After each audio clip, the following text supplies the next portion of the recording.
Right, I'm joined today by Mark Bradley, who is the director of Fan Experience Company, and he's a leading expert on fan engagement. How are you today, Mark? I'm very well, thanks, Aaron. Nice to be with you. Excellent, excellent. So how's things been for you the last couple of weeks? Well, interesting. I think I think we didn't ever foresee a time when, our services, the principal one being assessing the fan experience, would actually not be able to happen. How it happened for us, we were one weekend away from completing our 142 visits for the EFL on the Family Excellence Scheme that we've run with them for 14 seasons now. I think that was it Thursday the 12th of March, and I think on the Wednesday or the Thursday we believed the games on the Saturday would be going ahead, but then the decision was made to postpone them and to kind of call a stop on everything. And at first you think, it's not really happening. A couple of weeks' time, everything will be back to normal. But I guess we're now in a new normal now, where we're talking to all of our clients, of course, as each one prepares to return. Some already have, as you know. Estonia, for example, will return with fans on the 1st of July. So they'll be one of the first. Their average attendances are 300 to 400 people. Mm-hmm. The government's limit on gatherings is 1,000. So, they're actually able to do that. We know that Poland will be doing it, I understand, with 25% capacity in stadiums. And there'll be a lot of creativity shown, but we'll be back on it very soon, I'm sure. Yeah, and obviously in the UK, we're edging towards a possible restart. It's very slow at the moment. There's going to be no fans in these stadiums for the foreseeable future for the rest of these games.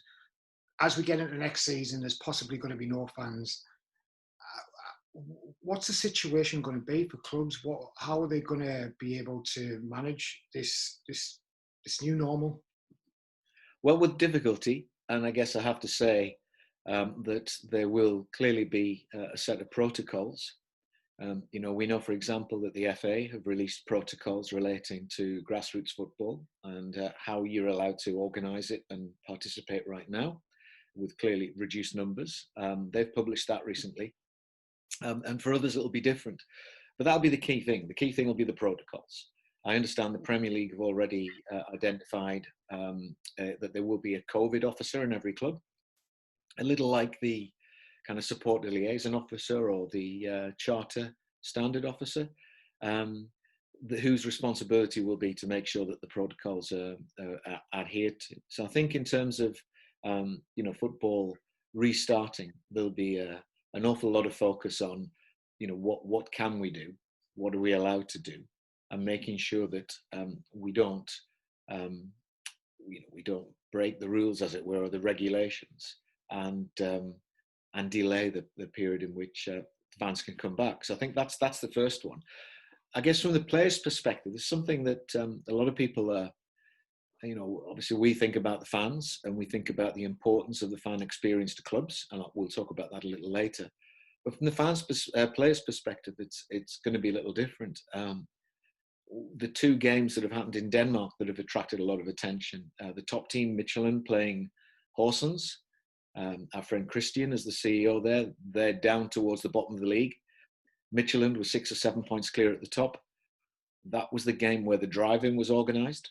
There's a Michelin near Herning and central Jutland has the benefit of a massive space around the stadium. It's a new build, and they filled it with fans who attended and sat in their car drive-in style. And the result of all of this was, of course, that the team had no home fans in the stadium to cheer them on. There was no atmosphere, drowning out the away team's ability to communicate with each other on the pitch, which is often, one of the benefits of, the home. When you say that it favours the home team, that's one of the clear benefits. My colleague Darren Young has written an excellent blog on this called "Win When We're Singing," because it has been proven for some time that the psychological impact of a full noisy stadium supporting the home team, has been shown to lead to a better motivated and ultimately more effective team. But the two games in Denmark, Michelin lost at home to Horsens 1-0. and AGF from Aarhus, who had the game where you had the Zoom wall inside the stadium. They played Ranners, who are not too far from Aarhus. Ranners, again, further down the table. Aarhus towards the top of the table. And of course, it took a 92nd minute equaliser by the home team just to grab a point. So maybe it's too soon, but I think similar things have been happening in Germany. So I think what's going to happen is that the benefit of playing at home may be less than it was. So away teams may find that they have a little more of an opportunity to win games. So I think from the players' perspective and the football perspective, when we don't have fans, I think that's going to even out. We're going to see more away wins. We're going to see more leading home clubs perhaps struggling without their, fantastic fan bases. I think off the pitch for fans, clearly, it's too soon to be able to speak in detail. We ran a little informal poll on our Twitter account a couple of weeks ago, asking people to suggest what the circumstances might be in which football would return. And while perhaps surprisingly, the most popular response was when there's a vaccine, which as you and I know would probably lead to several dozen clubs going out of business because there may never be a vaccine.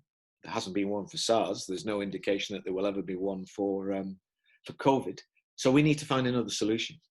And I would say that from what we've seen, a combination of factors, including reducing infection rates, the development of instant testing, and also the sort of things that we're now seeing in Southeast Asia, theatres opening in South Korea with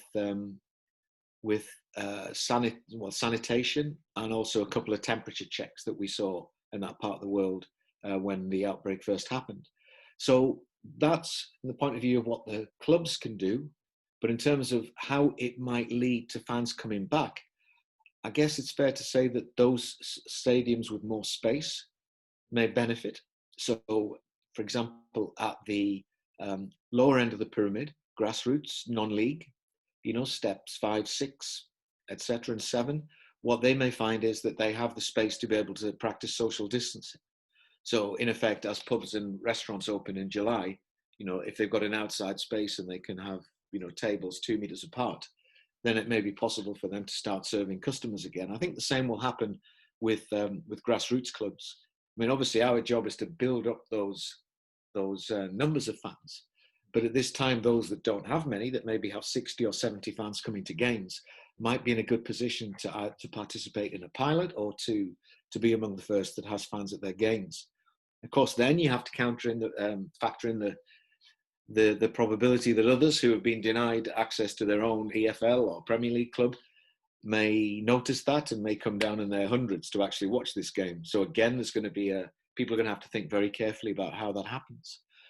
There are also the approach whereby you look at opening up part of the stadium so that you can social distance. Start with 25%, maybe up to 35, 40, 50%. And by the time that we have an instant test or when the infection rate is near enough to 0, then at that point, open up the whole stadium. But that then brings into questions such as, what about away fans? Away fans, somebody who responded to our poll the other day said that he said, well, when I go to a game as an away fan, I usually end up 35 yards away on top of somebody I've never met before. And I'm sure that the chief science officer and chief medical officer would be going, no, we can't be having that. So I think it's undeniably, it's going to take away the thing that makes football special. And it's going to take some time before we get there. But, we can see it happening. And of course, there is the business imperative that, as we've discussed on many occasions, there are clubs whose sufficiency is eased by the fact that they have, very good TV deals, global commercial deals, huge partnerships, which in effect render almost irrelevant whether or not they have fans in their stadium. They could give everyone a free season ticket and still make, millions and millions of profit. But outside of those elite leagues around Europe, you've got other clubs, and the EFL would be a good example. The Nordbeck League in Denmark, the second division there. There are lots of them whose clubs would really struggle if they were denied fans in their stadium. So it is, it's the biggest challenge that football's faced, arguably, since the Second World War. And it's going to take a lot of time and careful planning and a lot of understanding on both sides, to get us to a One, positive place. one of the things that we've discussed, and one of the things that you've discussed in our magazine over the years is um, the ability to make the fan experience within the stadium comfortable, something that's enjoyable, but also that attracts fans. So now we're having to go the opposite direction, where it still needs to be a good service. Yeah, and feel comfortable. You're going to have to feel safe, but you're going to have to do it, like you said, at 25% capacity, 30% capacity. So how do clubs balance the customer service side? How do they make the environment, the stadium environment, comfortable enough and safe enough for the fans that are coming in? What things can they do? What practical steps can they take to ensure that? It's difficult. I would say straight away that the people who work on a match day are going to become so important. I mean, almost like key workers, with whom we wouldn't have got through this. They're going to have to be positive. They're going to have to be engaging. They're going to have to be full of information, reassuring. And we had an experience once where we went over to see Paris Saint-Germain play AS Monaco, and it was shortly after the terrorist attacks in Paris. This was the January, and the attacks had happened in the November. And there was a security ring, actually 5 security rings thrown around the stadium, Parc des Princes there. So you ended up having to go through 5 different kind of security belts. Different things happened at different ones before you actually accessed the stadium. But what we took away from that was that each of these security people that we met could not have been more friendly or engaging. I mean, they really, you felt for them because of the context, but they were fantastic. And I think that makes a huge difference. So I think the first thing is that we need well-trained, well-briefed, well-supported people in the stadium so that they can put people at ease. Beyond that, depending on the protocols that we have to follow, it's very difficult to say what will happen then. But I think the important thing is then after, post-COVID, when we've got people back in the stadium and we're down to a low infection rate and, spectator sport returns to how it was previously, we're going to have an issue then. And I think the big issue is going to be that leisure spend will be squeezed like it's never been before. We already know that we're on the edge of a big recession. Tax is likely to rise significantly.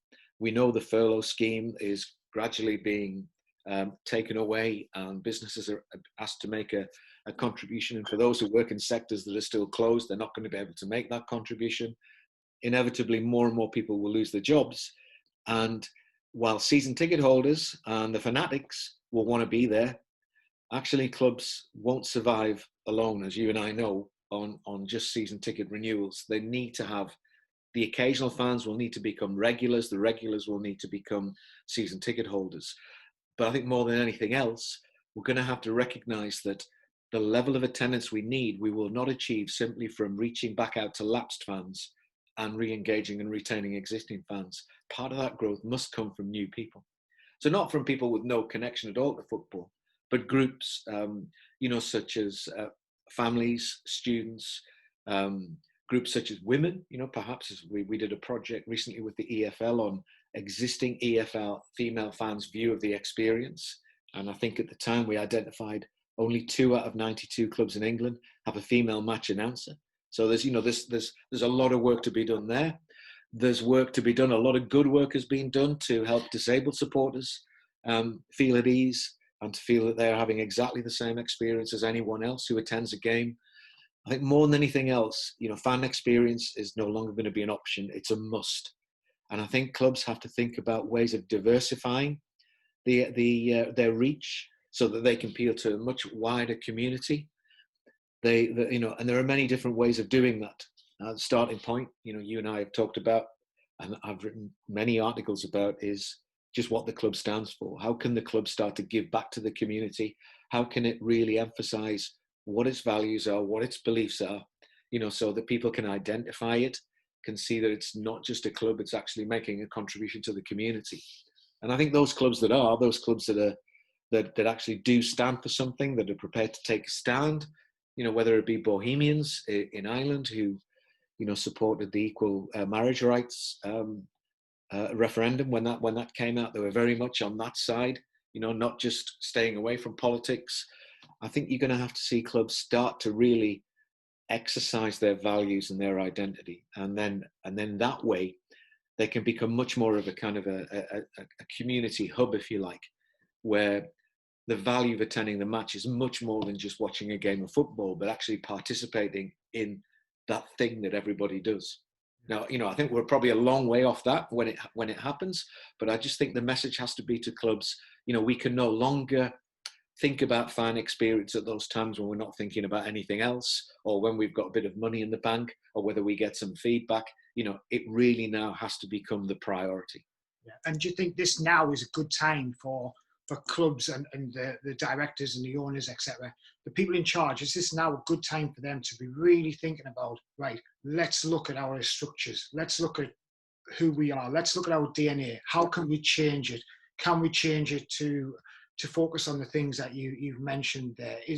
Is this the best time for them to do it? Because we know football moves so fast, it's week to week to week. Absolutely. Yeah, I think when the last article that you kindly published, I wrote about the fact that time has stopped. It moves so quickly. The speed that everything goes by is ridiculous. It's Wednesday again. It just seemed like 2 days ago that it was Wednesday. But the reality is now in football, everything has stopped.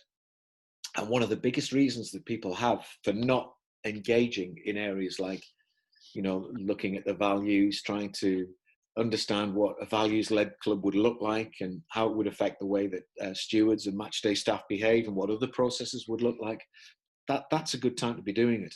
Of course, the reality is that many staff find themselves furloughed. So, that makes it a little more difficult. But I think it is a good time. I think one thing that clubs perhaps, could be doing, regardless of whether or not protocols are out, is using the time to do some research. Kevin Rye, friend of ours from Fan Insights, he talks about fan engagement principally as consultation and dialogue, structured dialogue, and how you effectively treat fans as partners and stakeholders. And I think there's no better time for that. You need to be understanding, perhaps not just what fans think, but perhaps engaging in civic surveys. What does the local area think about the club? I remember Harrogate Town were participated in a survey back several years ago now, 5, 6, 7 years ago, where the kind of comments they were receiving from people, I mean, this is the town of Betty's and, posh teas, cream teas and that sort of thing. People didn't see that the club fitted in. They saw the club as somehow kind of the ruffian that turns up at a nice party, But what it got the club thinking about was, how are we being perceived? And if we if we began to address that, could we actually create better perceptions, so that on the one hand we keep our existing fan base who provide the atmosphere, but on the other hand we actually attract more people down to the stadium? One of the things they did, they actually, because they were a centre for gin making, as you're probably aware, in Harrogate, they started doing mixology classes, half an hour before the game, for people could buy that as part of a kind of a hospitality thing. But what it said was, look, we understand the town, we understand how it's perceived, we understand our role in it, and we're going to actually up our game so you can see how much we contribute. So I think a survey, some kind of civic engagement, stakeholders, different ones around the town, what do they think of the club? What do they think we stand for? What could we be doing? As well as asking fans, how do you rate the fan experience at this club? Why do you say that? And what could we do to improve it? It's not complex. We're not talking about a 30, 40 question survey. With just a few things to use this opportunity. And I think most important thing of all is to talk to the people that work at the club. They're the ones who talk to fans. They're the ones who work at the club. They understand the processes. They're often so busy. As you know, some clubs are paid down to the minimum that they don't have a chance to sit back and think, could we do this differently? Or could we actually completely rethink the way we do this? They just don't have time. So I think they're the most important stakeholder of all, because they're the ones that have got all of the ideas and actually need the time to be able to, share them, talk about them, reflect on them, and see if any changes can be made. But I do think that the bottom line here is it's no longer a choice or an option. It's an absolute must, because for some clubs, unless they engage and focus on engaging more and more people and get more people to turn up, then they're going to find it very difficult to remain viable after COVID. And do you think they need to use the social channels that they have and the digital channels they have to communicate a little bit more with these with the fans that they have out there? Do you think they've done enough during this? And I know obviously furloughs made it a lot more difficult to communicate, but there are clubs where they have a number of people who are still working. Do you think they need to get those communication channels working now and start focusing on providing that? One of the things we do when we do our detailed fan experience assessments, so this is a 30, 40, 50 page document looking through an experienced assessor's eyes based on what we've learned from fans and their experiences over nearly 16 years now. It is the role of social media and how well it's used around the match day. Now, obviously, by definition, we're talking much wider than that. But the trend that we've seen is that outside of some really leading clubs who do an awful lot really, really well, not just in the Premier League, but there tends to be a kind of a very one-dimensional approach with social media. It's used to put out. It's not used to receive. It communicates outwards, but it doesn't seek interaction. And possibly some of that's cultural. It comes from a fear that it might awaken a lot of abuse from the fan base. So we need to do a few things. I think we need to look at ways of generating discussion and interaction more. We need to think about the different audiences out there and recognize that one social media account might not actually be appropriate when you're trying to diversify your reach. So, for example, I would take Doncaster Rovers. Sean Lockwood appears on one of the first podcasts that we've released at www.fanexperienceco.com, which we relaunched last week. And what they do at Doncaster Rovers is that, among other things, they use their social media to appeal to different groups. Their mascot, Donny Dog, has his own social media hub. So, of course, that leads the club to recognizing that this is a great channel for families. So if we want to communicate information that might look out of place on the main account for people who are the core fan base, then we can put that out through Donny Dog's channel. So whatever, it could be things like the pre-match experience, the match day schedule, what's going to be going on before this week's game. But what they also do is they have Donny Dog TV. So they have programs for families that happen. There's a doggle box, believe it or not, that they actually do. So this is just one club. Many clubs are being more and more imaginative. But I think, to summarize, the key thing is to don't just put out, but receive. Find ways to actually generate interaction and conversation. Think about the different groups out there and whether or not having one account or whether or not existing content is serving their needs. And I think the key one goes back to a point I made before, especially at this time. Find ways to generate feedback on social media. Perhaps dedicate one day a month. I remember talking to some FA Women's Super League clubs many, many years ago, and one of them had the idea of Tuesday, actually spelled choose as in to choose something. Tuesday, where you choose what we should improve next. And of course, Harlequins, in a different sport, I know, but they used to take that idea that I think Asda started, which was you said, we did, just keeping that. This is what you've told us, and here's how we fixed it, and putting that, center on the website. So I think they're going to be the things that are going to be most important. And also magic. The magic we create inside the stadium when a team member in the stadium identifies a group of fans who've been coming for weeks and says, look, I've got a surprise for you, and sits them in the dugout for the pre-match warm-up period. I mean, that's sacred ground. They'll never forget that for the rest of their lives, but it costs nothing for the club to do that. Now, we can still do that online. We can still create that magic. Players have great reach.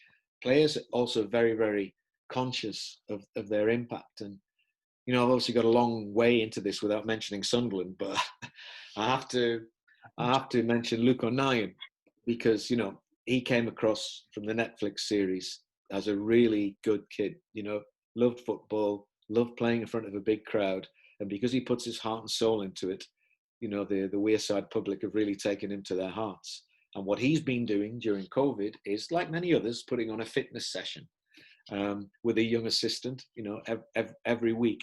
And, you don't get any unpleasant banter or anything like that. You just get proud fans, actually, some of them thinking, I'll have a go at this. And it works really well. So, it's possible to get that magic across too.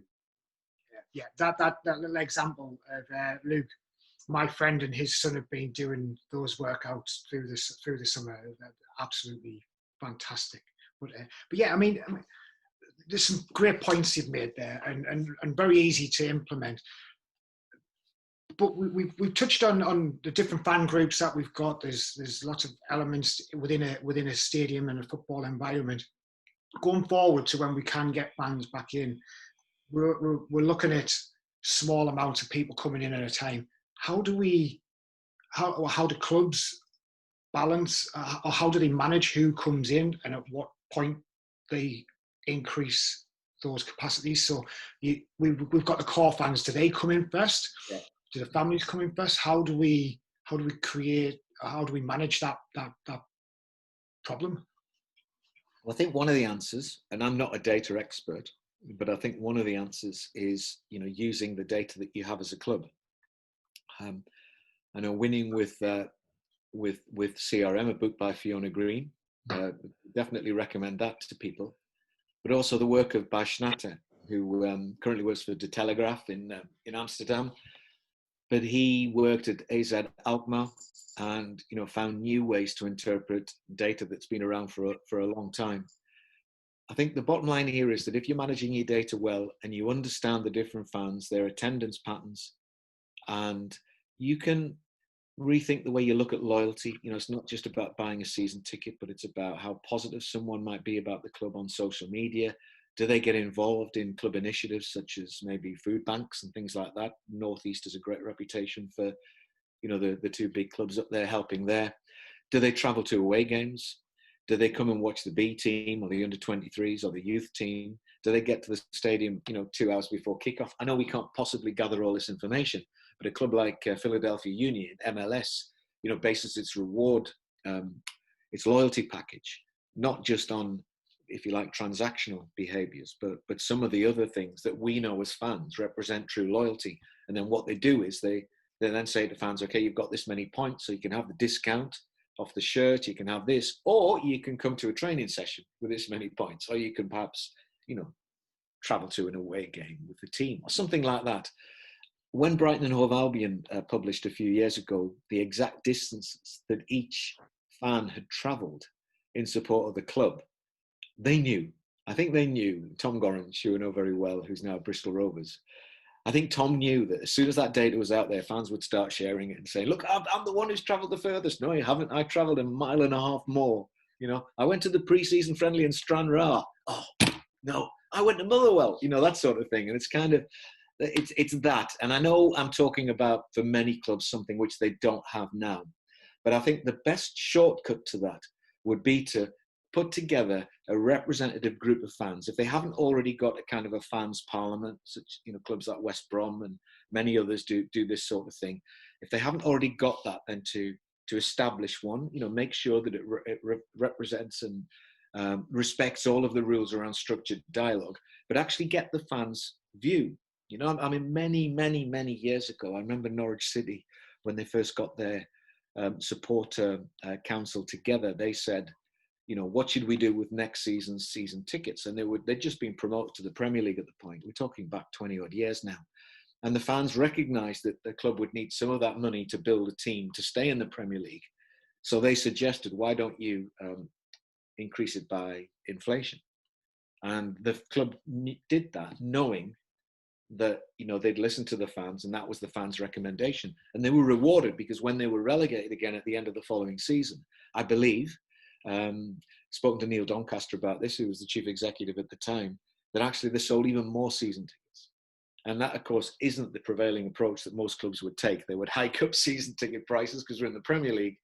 And of course, what happens if you get relegated? You lose the goodwill of the fans. So I think the goodwill of the fans and the employees, as I've said before, are the two key things here. And if you can gather a group together and share with them the protocols, share with them the requirements, and then say to them, here are several scenarios. What do you think is the best way to manage these? Then I think they can't fail, because they'll have engaged the supporter groups. And, and I know it's difficult when you're a supporter group. There are so many different views. One of our podcasts coming up will be with Jane Hughes and David Rose from the Red and White Army, who basically represent all of the different strands of the Sunderland fan base, and they basically sit and discuss with the club owners the various issues. It's very difficult. No two fan groups will ever agree. It's the Judean People's Front and the People's Judean Front. It's kind of, we all support the same thing, but we all, a bit now, again, now's the time. Everything related to fan engagement, fan experience, dialogue, consultation, identity, and clearly the people who work at the club and the culture of the club. This is the time to bring that together, because now if you don't do it, you're not going to survive. Yeah, excellent. Mark, I'm going to wrap it up now. Is there any final thought that you would like to give everybody out there who's watching? I think it's the employees in the clubs. A lot have been furloughed. A lot of them find themselves, working from home or not working from home, wishing they could get back, wondering if their jobs are going to be safe. I often think that, a lot of clubs don't talk to their existing employees because they're so busy. Take a leaf out of Reading's book. They have an employee recognition scheme. They really prioritise the views of employees. They sit down, they spend time talking to each other, and as a consequence of that, they're able to, make really good innovations that make a real difference to people going down there. So that's it. Don't forget the employees in all of this. Excellent. Okay, Mark, thank you very much, and we will speak soon. Okay, it's been a pleasure, and take care of yourself. I'll see you soon.